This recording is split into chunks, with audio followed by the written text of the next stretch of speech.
देखिए, जब भी आप बेकिंग करते हैं ना, तो बेकिंग करने से पहले आपको अपना ओटीजी प्रीहीट करना होता है। ओटीजी प्रीहीट होने के बाद ही आप कोई भी बेकिंग कर सकते हैं। आज ना मैं आप लोगों के साथ प्रीहीटिंग प्रोसेस बताऊंगी ओटीजी में, बहुत ही सरल शब्दों में, बहुत ही आसान तरीके से, ताकि हर किसी को, जितने भी मेरे व्यूअर्स हैं, बहुत अच्छे से समझ में आए।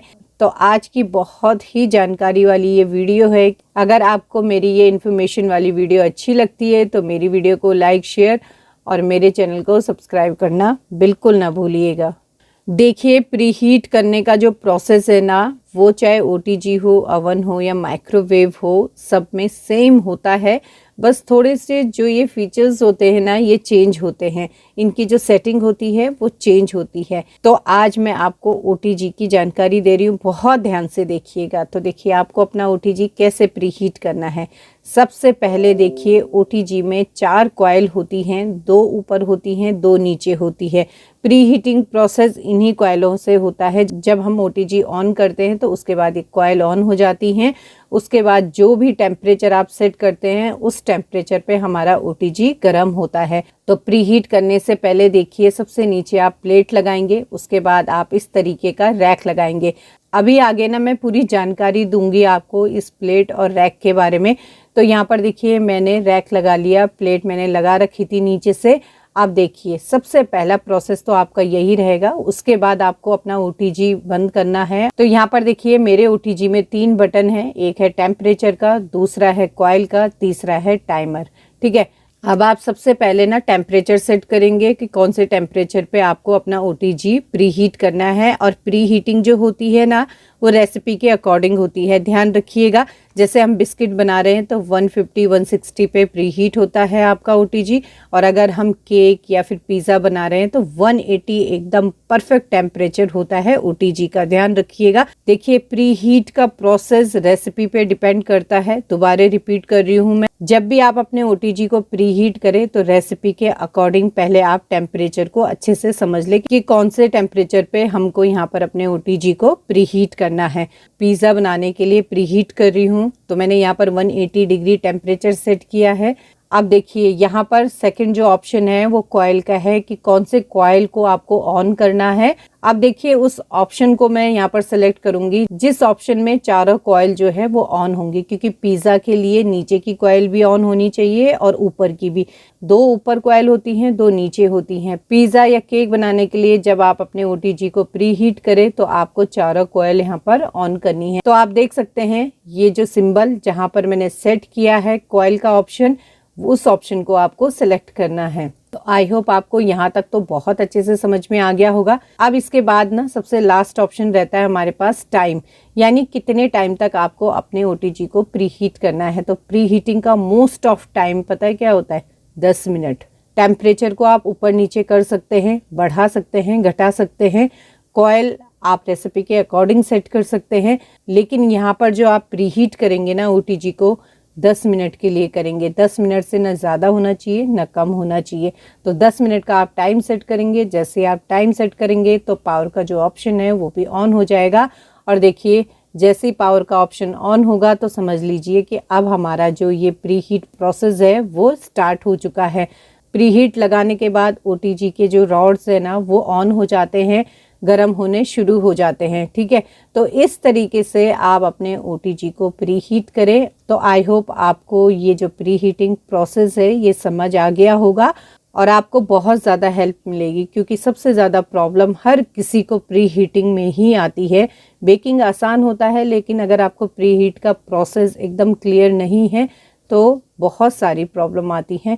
जब भी आप अपने ओटीजी को प्रीहीट करें, कोई रेसिपी बनाएं, तो उसे कवर बिल्कुल ना करें और ना ही उसके ऊपर कोई भी सामान रखें। देखिए, ओटीजी बहुत लाइट वेटेड होता है।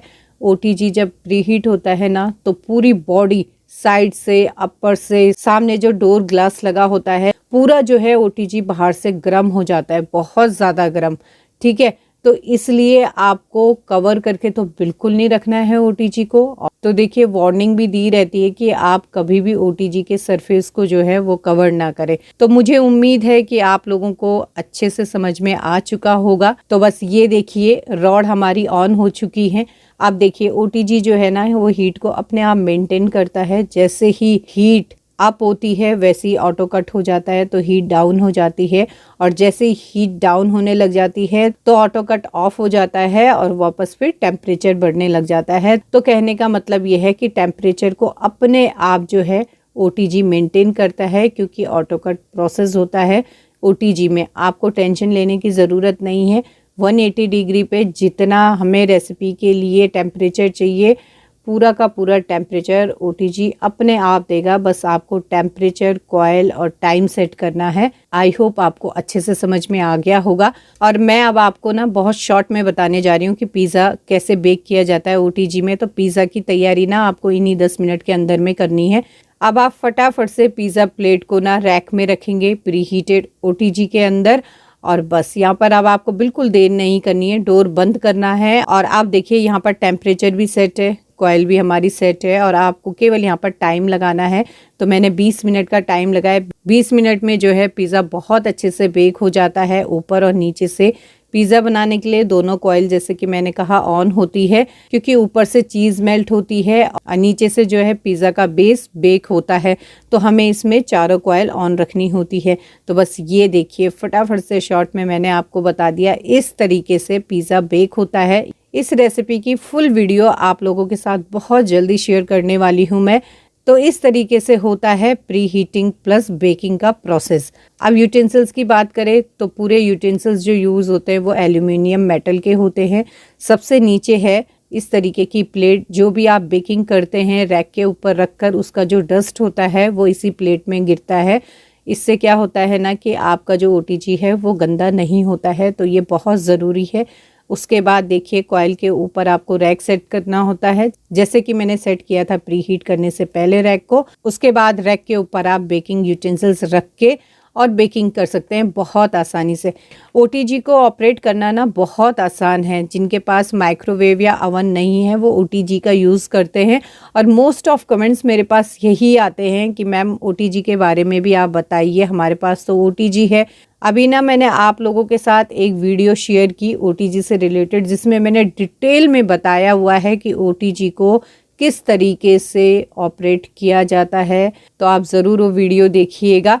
अब देखिए एक सवाल आता है कि हमें ओटीजी लेना चाहिए अवन या कन्वेक्शन माइक्रोवेव। अगर देखिए आपको बेकिंग, गिल्डिंग और टोस्टिंग करनी है तो आप ले सकते हैं ओटीजी या फिर अवन। और अगर आपको मेरी तरह कुकिंग भी करनी है, बेकिंग भी करनी है, गिल्डिंग भी करनी है, मतलब ऑल इन वन रेसिपीज आपको बनानी है, तो आप कन्वेक्शन माइक्रोवेव ले सकते हैं। तो मुझे उम्मीद है कि आपको मेरी ये वीडियो अच्छी लगी हो। अगर वीडियो अच्छी लगी हो तो वीडियो को ज़्यादा से ज़्यादा लाइक, शेयर और मेरे चैनल को सब्सक्राइब करना बिल्कुल ना भूलिएगा। बगल में बेल आइकन है, उसे ज़रूर प्रेस करिएगा ताकि आने वाली वीडियोज़ की नोटिफिकेशन मिलती रहे। और कॉमेंट्स करके ज़रूर बताइएगा कि आपके काम की ये वीडियो है या नहीं। तब तक अपना बहुत ध्यान रखिए। मिलते हैं आपके साथ अगली वीडियो में।